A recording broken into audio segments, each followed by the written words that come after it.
Views and opinions. I'm Romeo. Hey there, I'm Brooke. I'm Demi. And I'm Melissa. And today is a very special day. It's a one-year anniversary of the Black Report here at FOXSOUL. So thank you to the FOXSOUL family, Morello Media. Of course, shouts out to Neil for making it happen behind the scenes. Our behind-the-scenes crew. Everybody, yes. We have a team in here with us, and I feel like sometimes you can see us looking over at them. All the time. And, of course, our dream team. So thank you so much for tuning in. Absolutely. Well, on today's report, we have an update on the murder cases of Andrew Brown Jr. and Ahmaud Arbery, plus news from Fox Chicago and Atlanta. And if you drive a Ford Explorer, you're going to want to watch today's show. Plus, the curators of the Shattered Glass Art Exhibit join us live. Plus, news on Maya Angelou, the Golden Globes, J. Cole, Kyrie Irving, and we celebrate and remember the lives of two Black icons. Yes, we have all of that and so much more. So if you're ready, it's our voice and our truth. So let's get it. To me, this reeks of conflict of interest. Do we know if he actually waved a gun? We only hear one side of the story. This just really did make me feel good that the justice system did what they needed to. We're going to keep following this story, and we will have the latest for you.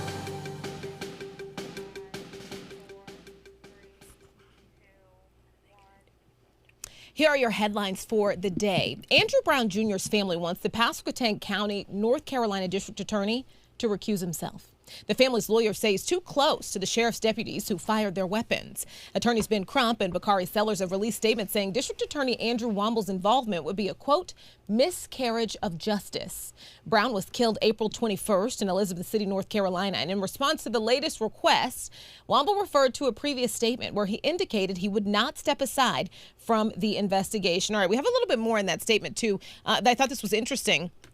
In that statement, it also says the attorneys wrote, you and your office not only work with Sheriff Wooten and his deputies daily, your office physically resides in the Pasquotank County Sheriff's Department.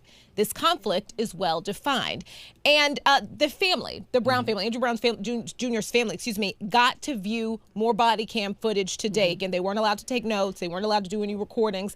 But they did get to view this. And an attorney for the family said, we watched an unjustified killing of Andrew Brown Jr. this afternoon. They spent 3 hours behind closed doors, watched 6 different videos.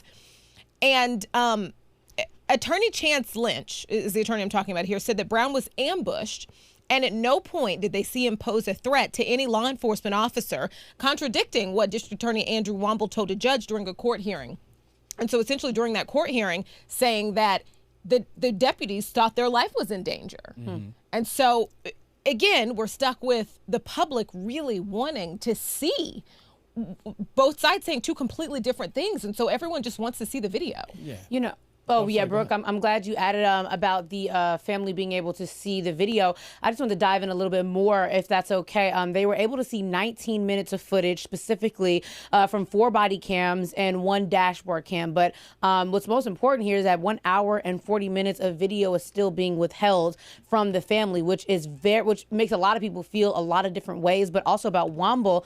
With him, the lawyers say that he wouldn't be able to prosecute without inherent bias is the word that they're using. And also, Womble is the only public official to say that Andrew Brown's car made contact with deputies before they shot him. So this is a touchy subject, and I do believe that he might need to just move to the side because, you know, we were able to see with Derek Chauvin's case that there were people that were close to him that worked in his department that were able to have no bias and, you know, and do the right thing. But I just, for some reason, I just don't trust it. And I think he should just be removed. Look, if you can show the family when he was murdered, you can show them everything. I mean, they have that right. We have that right. And I don't understand, after seeing what's happened in the past, why would you want to do this and withhold the rest of the footage? It's like we're taking 2 steps back all over again. So we can never get ahead. So. Yeah. All right. Well, a school district in Piedmont, California is regretting its decision to offer support to white students in the wake of Derek Chauvin's murder trial. As reported by SF Gate, after Chauvin's guilty verdict, the Piedmont Unified School District planned a restorative circle, inviting white students to talk about the impact the trial, verdict, and experience related to the George Floyd murder was having on their lives. Separate groups were offered for the students of color. After the segregated support groups were met with backlash, District Assistant Cheryl Wozniak, who sent the initial email to members of the Millennium and Piedmont high schools, confessed that the idea of a support circle backfired after students of color said that they were feeling disrespected, hurt, and feeling hurt and disrespected by district administration. The school district nixed its offer after the students expressed concerns. So I read this story and all I could do was just shake my head, because what could have been a really meaningful, teachable moment to bring all of the students together, to have a discussion about race, racism, morality, and the law, and the flaws in the criminal justice system was missed, beyond missed.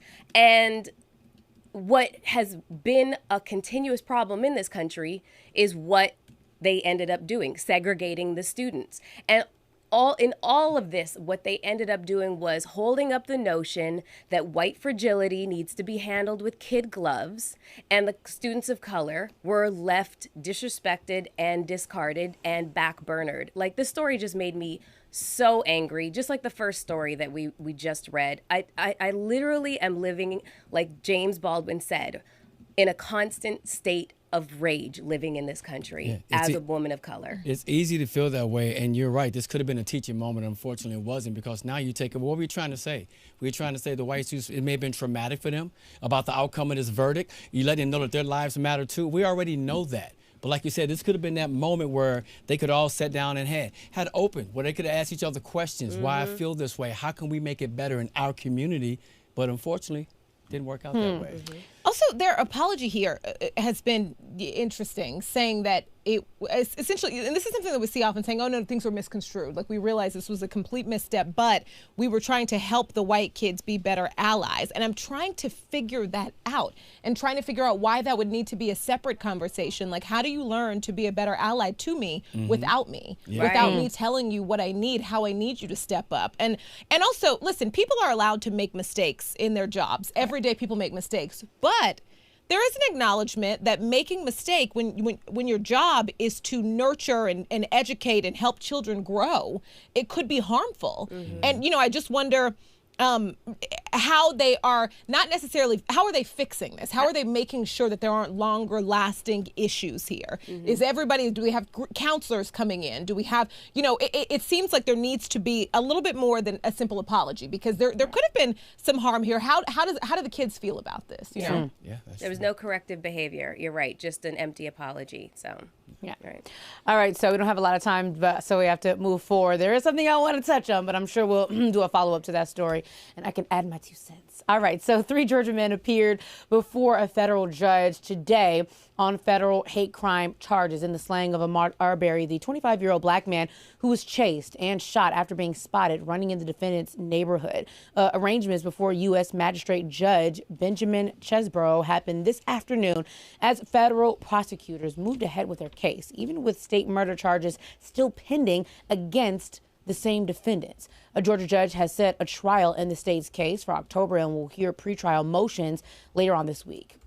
Greg McMichael and his adult son, Travis McMichael, armed themselves and pursued Arbery in a pickup truck after he ran past their home on February 23rd, 2020. A neighbor, William Roddy Bryan. He also joined the chase and took cell phone video of Travis McMichael shooting Arbery 3 times at close range with a shotgun. The men entered not guilty pleas on federal hate crime and attempted kidnapping charges. So I just wanted to add in here, May 8th, which was over the weekend, Saturday, would have been his 27th birthday.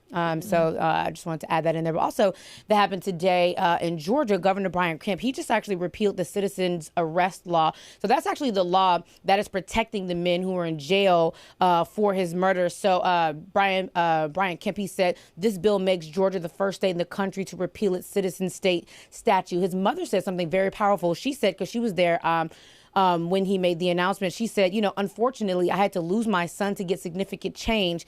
But again, I'm still thankful. And it was just kind of like, that really hurt my heart, because you know, I don't think that you really mean, you know, like who wants to feel this type of pain, to lose your son, you know what I mean?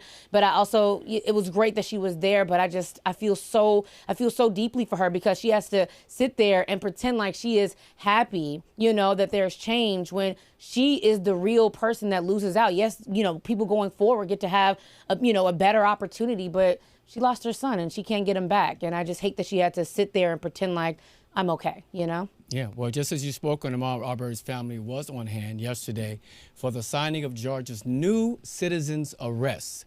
We're talking about Fox Atlanta right here. We're going to go ahead and show you with the details. I'm just very, very thankful. Ahmaud Arbery's mother and his sister stood by Governor Kemp's side as he signed the legislation repealing the Civil War-era law. The 1863 law gave everyday citizens the right to detain someone they suspected of committing a crime. Unfortunately, I had to lose my son in this manner. But with this bill being in place, I think it will protect young men as they're jogging down the street. The three men charged with murdering Arbery claim they thought he was a burglar. It took 2 months after the February 2020 incident to get them in handcuffs. Their trials will begin in October. This bill makes Georgia the first state in the country to repeal its citizens arrest statute.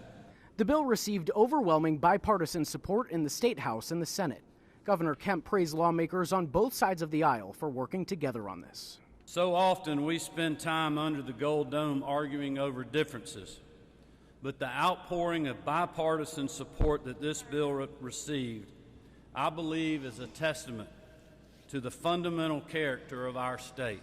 While it won't bring Ahmaud back, his mother hopes the repeal of this law could save another young black man's life one day. I think the signing of this bill will make people think before they take actions into their own hands. All right, guys, so checking in with our YouTube soulmates here. One of our soulmates says the administration at Piedmont knew exactly what they were doing when they set up those counseling sessions.